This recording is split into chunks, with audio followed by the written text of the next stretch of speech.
So, talk about some things we've seen in the last year for tape. One of the big things that we've seen in the last decade is everything's moved to a converged infrastructure. Everything is now on an Ethernet backbone.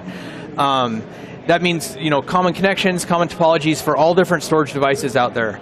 The last thing that we really see with Fibre Channel in a lot of instances is still the tape library. And we've also seen now that many of those customers don't really want to have fiber. It's more expensive.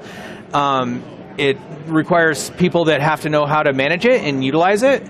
And the only thing left that they're really using it for is this tape library on the backside.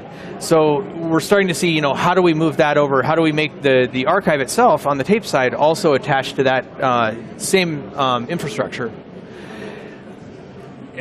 We've often, if you look at this, Fibre Channel is still out there. There's still multiple generations of it. There's still a roadmap.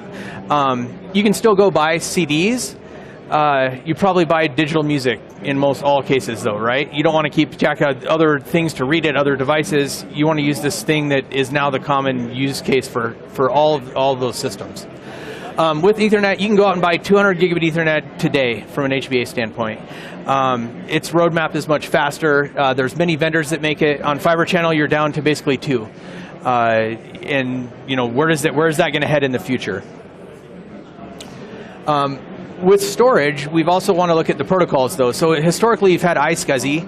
iSCSI works great. It's been around for a long time. The downside is that there's a lot of latency associated with iSCSI. So there's a lot of stuff attached to the data, which means that you don't get to send as much across with every packet that you send.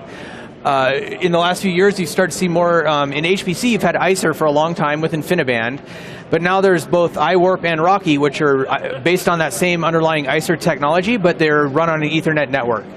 So Rocky is the one that we see really taking off and that we're actually starting to use with tape at this point. So RDMA over converged Ethernet. There are multiple vendors that support it now. Mellanox really drove that technology. The latest 100 gig NICs from Intel fully support Rocky. Addo fully supports Rocky. So there's multiple vendors out there, whereas iWarp is really primarily a Chelseo product at this point. There's not a lot of else of it out there. So, I'm not clicking anymore. Hang on.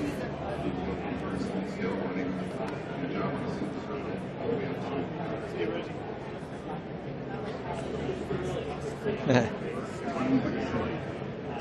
just got a blue screen. So I can just talk through this actually. So Spectra Logic came out with a product that we released about 3-4 months ago. It's called Swarm.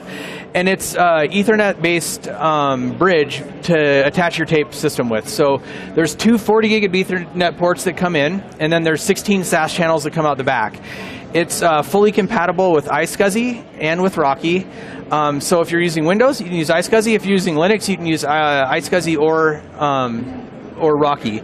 The benefits with Rocky are that if you're streaming a lot of data to tape, say you want to use up to 16 drives behind a bridge, with iSCSI you can really only push about 120 to 160 megabytes a second per drive, just because of all that overhead associated with the iSCSI packets.